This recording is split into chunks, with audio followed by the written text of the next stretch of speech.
So in today's video we're going to be looking at when to scale and when to kill ad sets. Let's get into it. Okay, so a lot of big YouTubers, whatever, they don't actually give you proper like metrics or whatever you want to call it, data, when to actually kill and when to scale.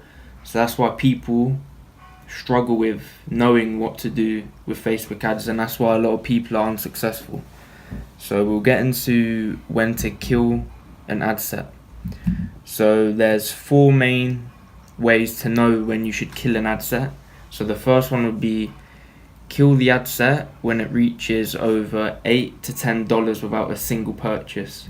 So usually if you're on a $5 a day budget, then what you'd want to do, if after around 2 days it doesn't get a sale, then you want to kill it. And even after 1 day, if you don't get like any add to carts, any initiated checkouts, if you don't get any, you probably want to kill it because it's not going to work.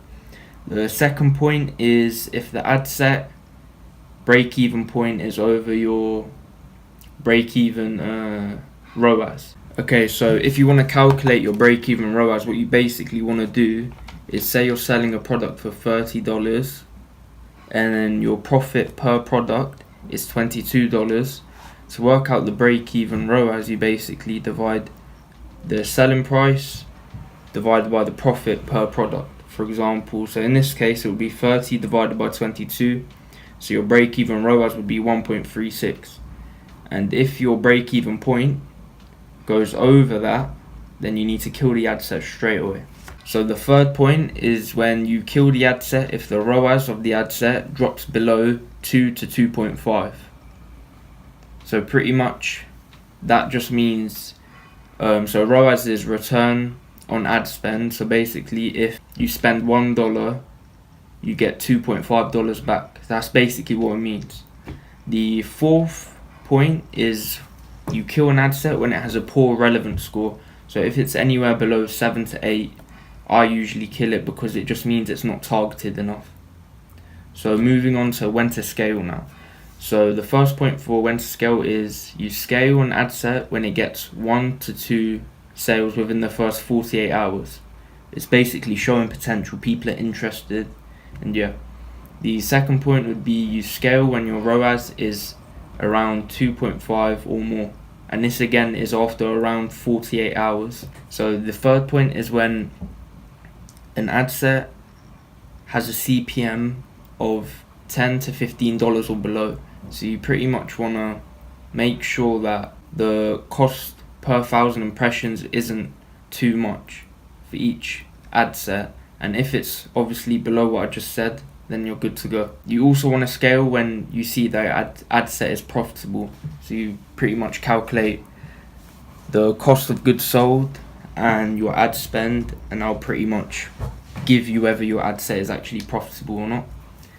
And to scale, a lot of people don't really realize this, but eventually you're going to have to increase the daily budget for your ad sets. Otherwise it will be really difficult. You'll just be stuck at the same point of like sales each day. You won't grow. So getting into the types of scaling now, there's 3 types of scaling.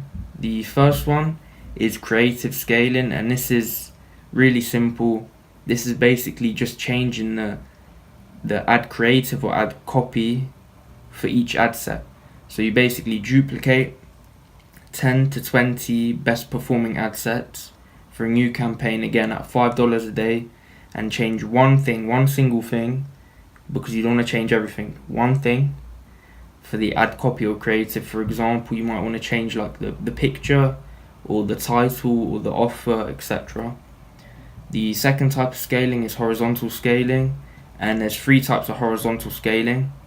So the first one would be simply duplicate your ad sets with sales. You leave the same budget, so around $5 a day, and you target the best performing like demographic or platform, etc. So if you notice that say you got 3 sales from 18 to 24, you target them, leave the rest out.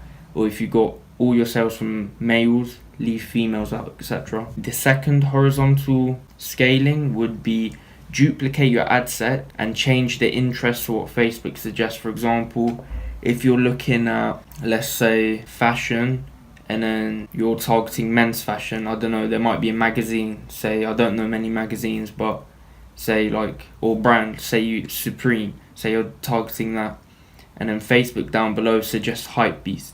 So you'll change it to that and see how it performs. And then the final horizontal scaling method would be duplicate a profitable ad set multiple times, so around 3 times, leave the same budget, but it basically means that Facebook will target different areas of your audience, because when you create one ad set, only targets a certain amount of your audience. Say your audience is 5 million, it will only target a small percentage. The third and final type of scaling is vertical scaling, and this is the simplest one, but this is, you usually use this at a later stage, and you simply duplicate your successful ad sets and increase the budget.